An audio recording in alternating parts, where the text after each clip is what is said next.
Hi, I'm Allison from Cowboys and Indians, and we're here today with country star Chancey Williams to talk about cowboy things. Yeah. So we're here at NFR. You've got a show tonight. You have a string of shows. Yep. But you've been here before as a rodeo saddle bronc rider, right? I actually never made it to the national finals in the bronc riding, but I rodeoed for a long time, but just never made the NFR. I kind of chose to do music kind of when I was rodeoing hard. Ended up playing music, but rodeoed a lot, just never got to rodeo at the NFR. But we've been fortunate to play the NFR for a lot of years now. And now we're here at our home at South Point. What made you give up the saddle bronc life to begin with?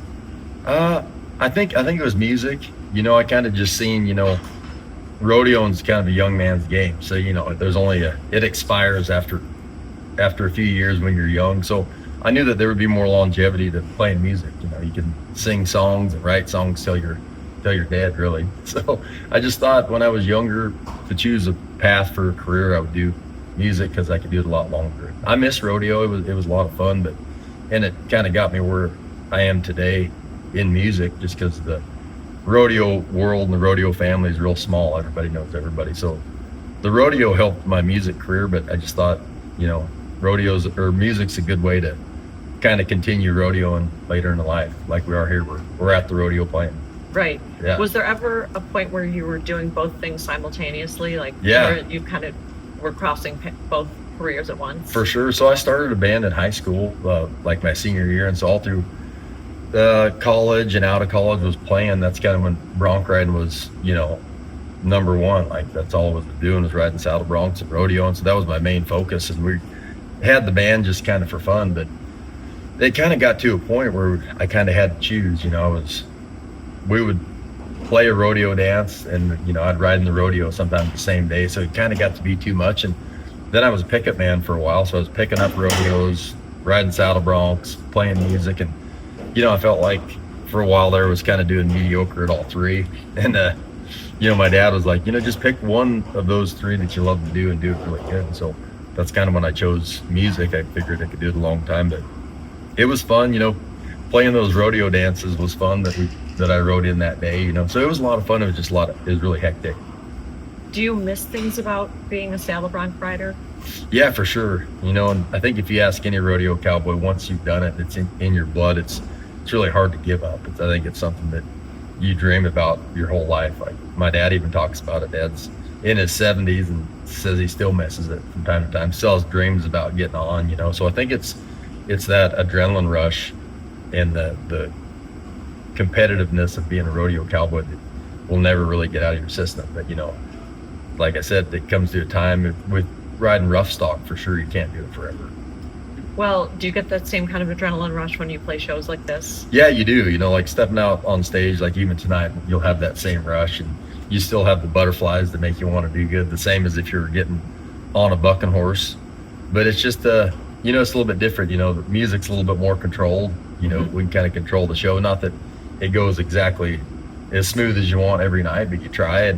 Versus like getting on a bucking horse, it's pretty out of control. You know what those horses do typically before you get on them, but they might do something completely different that day. So it's kind of the unknown, getting on a wild animal versus, the controlled environment of stage.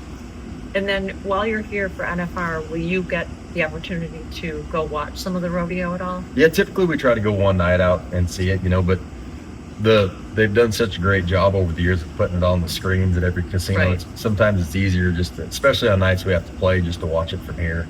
Like the South Point here, they watch it right here on this big screen. So yeah, but it's all throughout the year, like I said, music has led me to continue to kind of rodeo.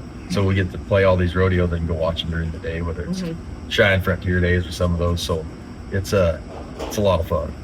Okay, since you brought up Cheyenne Frontier Days, let's talk about the Hall of Fame that you're in. Yeah. So what was it like when you found out you were going to be in the Hall of Fame? Oh, it was unbelievable. I'm still humbled by it. I just felt like there's so many great people in there in the Hall of Fame that, to have my name up there with them. It's, George Strait, Chris LeDoux, and Toby Keith, and Reba. All my heroes, Brooks and Dunn, are in the Hall of Fame there. And yeah, I felt like maybe it was a mistake when they asked me. I was like, are you sure? But Cheyenne's been very good to us. kind of gave us our start in music. I was rodeoing there before I ever played music, so Cheyenne's been special to us. My dad won Cheyenne 1971 or 1979 in the bronc riding, and then me and my brothers rode there, and then later on get to play there at the beer tent, and graduated up to the main stage. So Cheyenne's been very good to us, and it's to me it's my Grand Ole Opry. It's the Grand Ole Opry of the West. So love Cheyenne Frontier Days, and super humbling being in the Hall of Fame there. That's such a good analogy that it's your Grand Ole Opry. Do you feel like you have not a burden, but like, do you feel that writing the kind of country music that really reflects the cowboy lifestyle is something that you are committed to doing?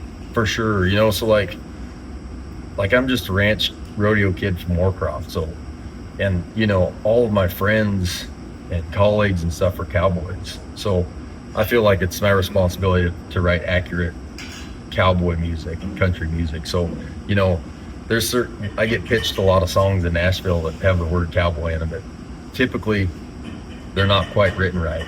I mean, they're written right enough for somebody that's not a cowboy to sing, whether it's, Tim McGraw or Keith Urban or some of those guys can sing those and they're good songs, but for the stuff I write and the stuff I choose to cut, it has to be super accurate. Because, I got my brothers are cowboys, my family's cowboys, my friends are all cowboys. So if I wrote something that wasn't like lyrically accurate, I would get called out for sure. Right. And I just, it's really all I know how to sing about. It's like I said, all I've ever done was ranch and rodeo, and went to college for a long time. So I try to stay in my lane when it comes to songwriting, but just sing real authentic cowboy stuff that,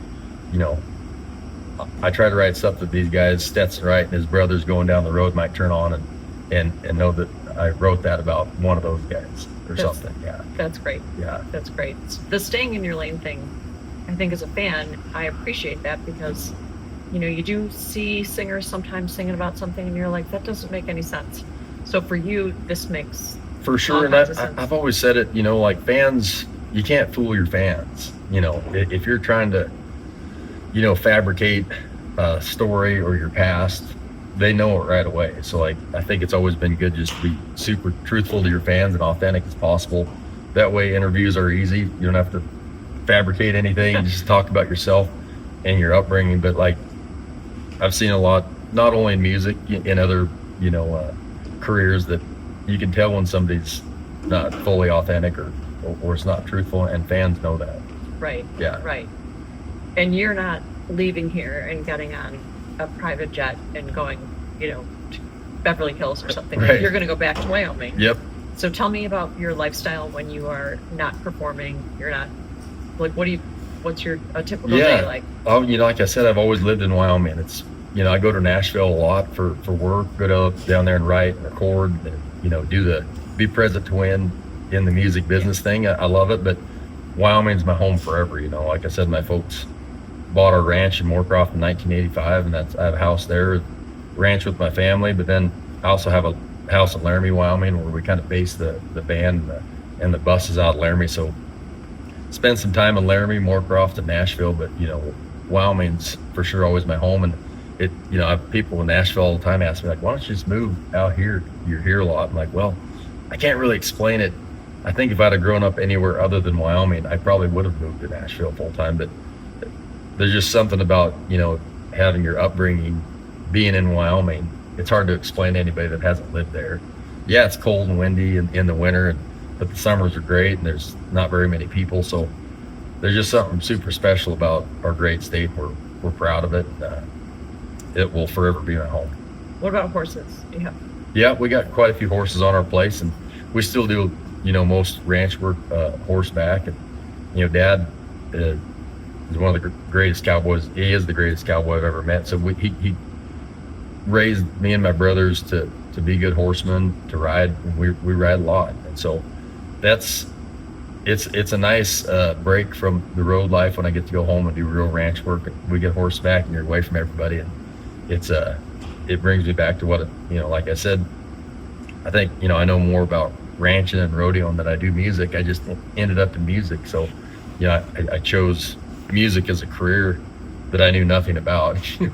It was kind of had to start from scratch, which was great. But it is nice going back home and just being a normal cowboy.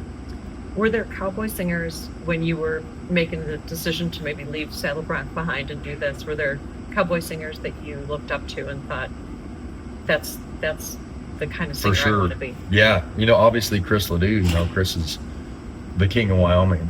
He paved the way for all of us singers that have come along. Chris was world champion bareback rider and a great singer and great songwriter. So looking at Chris's career in music, I was like, well, maybe I can do that. And Chris helped me when I was young, just start and let us open for him a few times. And so obviously Chris and George Strait, all those cowboys that were singing country music, I thought, man, I kind of want to do that. And like I said, maybe I felt like I had an edge over some other singers. Actually being raised the cowboy, I could kind of tell the stories about real cowboy stuff. And were there songs of theirs that you, before you had your own country song, were there songs of theirs that you covered kind of night after night? Yeah, for sure. We played cover stuff forever and played a lot of Chris stuff, a lot of George stuff. Like one of my all-time favorite songs is Amarillo by Morning. It's a rodeo song that basically made George Strait.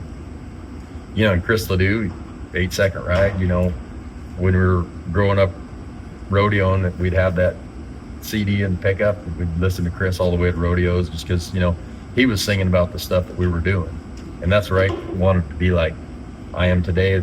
Like I said, writing songs maybe these rodeo cowboys are going up and down the road listening to on their way to rodeos. Yeah. That's such a great goal. Yeah, mission to have. Yeah, ahead of you.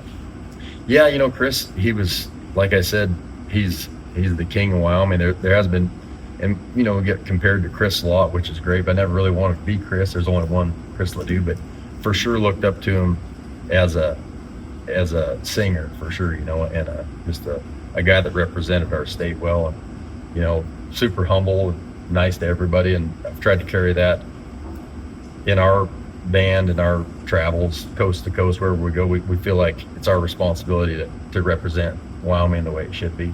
So wherever we go, we try to be respectful and show everybody that we're good Wyoming people. Yeah. Well, mission accomplished. Well, so, okay, I think is there anything else you want to talk about?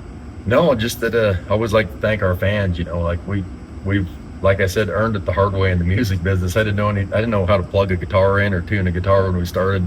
We just started playing, and our fans have been with us a long time and gaining new ones all the time. So they're the reason we get to do shows like here at Vegas at the NFR and coast to coast year round. They've truly made us what we are, believing in our music. So always thank the fans. That's great. Yeah.